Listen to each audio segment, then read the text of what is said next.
Momento Lead é sobre transporte, sobre logística de cargas perigosas. E o meu convidado é Marcos Vinícius Budel, ele que é diretor da Budel Transportes. Tudo bem, Marcos? Tudo bem, e você?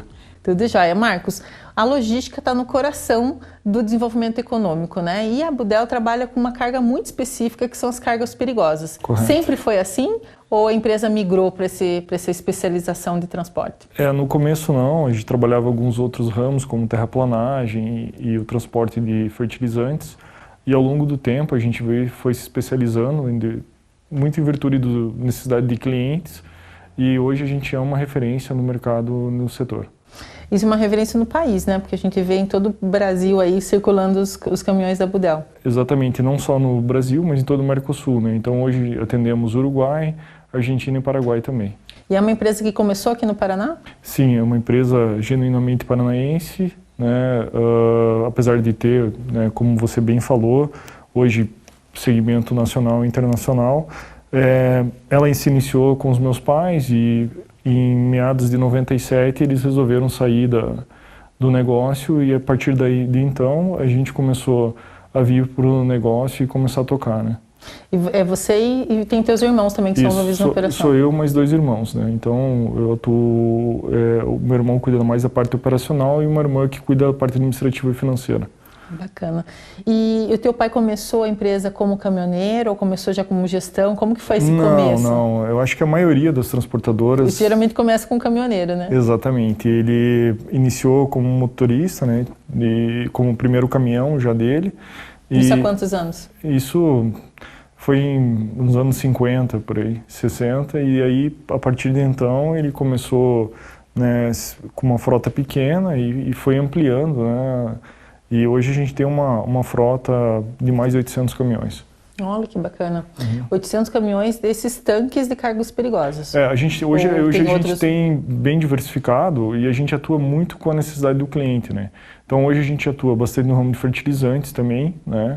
Era uma coisa que a gente, lá no passado a gente parou por um período, hoje a gente voltou. Parte de containers, né? Isotanques, e parte de indústria canavieira também, né, sucroalcooleira, né, então fazemos transporte de cana-de-açúcar e outros segmentos menores, de menos expressão, mas a gente também atua. Vocês acabam atendendo muitas cooperativas do Paraná também? Indiretamente a gente atende as cooperativas, porque principalmente na questão do biodiesel e outros produtos assim, há vários produtos líquidos hoje que a gente nem imagina que vêm em caminhões-tanque. Então, e a gente atua em todos os segmentos, exceto leite e água, são os segmentos que a gente não atua. E, Marcos, quando a gente fala, né, dessa questão da transição do negócio, né, da empresa familiar, eu sou filha de caminhoneiro também e eu lembro que eu sempre gostei de dirigir, gostei desse movimento de caminhão e respeito muito hoje os caminhoneiros nas estradas, porque eu aprendi com meu pai, viajava com ele, passava férias dentro do caminhão. E vocês tiveram na infância de vocês e os irmãos despertaram esse interesse já desde pequenininhos? Ou vocês tiveram que assumir como que foi essa transição da empresa familiar? No começo, a empresa familiar, a gente, infelizmente ou felizmente, a gente acaba misturando a empresa com o negócio. Então, a gente sempre estava ali presente com o pai, viajando, então, da mesma forma como você. E aí, ao longo do tempo, obviamente, a gente, né, procurou se especializar, né? Hoje é uma empresa totalmente, né, de mercado, então, né, é uma empresa com administração profissional.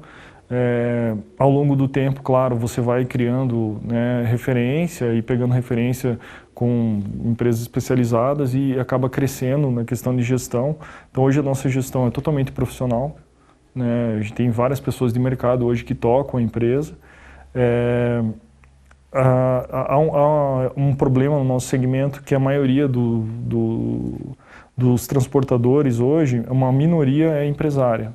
A maioria é ex-dono de caminhão, que acaba vindo para o setor. Isso há um complicador, né, porque há muitos custos ocultos na operação que às vezes a pessoa não faz essa menção. E se não tem uma administração mais especializada, acaba com ao longo do tempo a empresa, né, historicamente uma transportadora ali dura em torno de 5 anos. Então é um segmento que é muito complexo, então necessita de uma administração, de uma gestão muito boa. Que tem a sazonalidade do transporte e também tem toda a questão tributária, os riscos trabalhistas que envolvem a operação. É uma infinidade de custos que num primeiro momento uma empresa não tem conhecimento, não acha que simplesmente abastecer o caminhão, pagar o pedágio e, entre aspas, pagar o motorista e está tudo bem. Então, por isso que necessita de uma administração mais especializada, né? E com o longo do tempo e quanto tempo a gente tem no mercado, a gente acaba conhecendo, né, e tendo um know-how de como fazer isso bem feito. Bacana. E, Marcos, quando a gente fala sobre essa questão da especificidade do transporte, recentemente a gente até fez um conteúdo com vocês falando sobre a contratação de mulheres, né? Porque vocês são uma empresa que destina muito das vagas para mulheres, porque na carga perigosa, o cuidado no volante, o cuidado com o caminhão em si é um pilar muito importante da entrega que vocês fazem para os clientes. Como que foi esse despertar para a contratação de mulheres motoristas? Então, a gente teve, ao longo do tempo, começou a surgir as mulheres, né, tanto de carros pequenos, isso lá atrás, e hoje nos caminhões. E aí a gente começou com um casal, né, ele queria trazer a esposa para a estrada e a gente acabou fazendo toda uma parte de treinamento com ela, de especialização, porque ela não tinha know-how em viagem com caminhões. E aí a gente atuou no segmento do rodoviário e no segmento de cana, porque é um segmento que você está mais todo dia em casa, então para a mulher é mais confortável, até pela questão do companheiro ou companheira dela, enfim. E aí a gente acabou fazendo todo um trabalho para que essa mulher, com os afazeres dela, ela tivesse conforto com a gente trabalhando lá na empresa.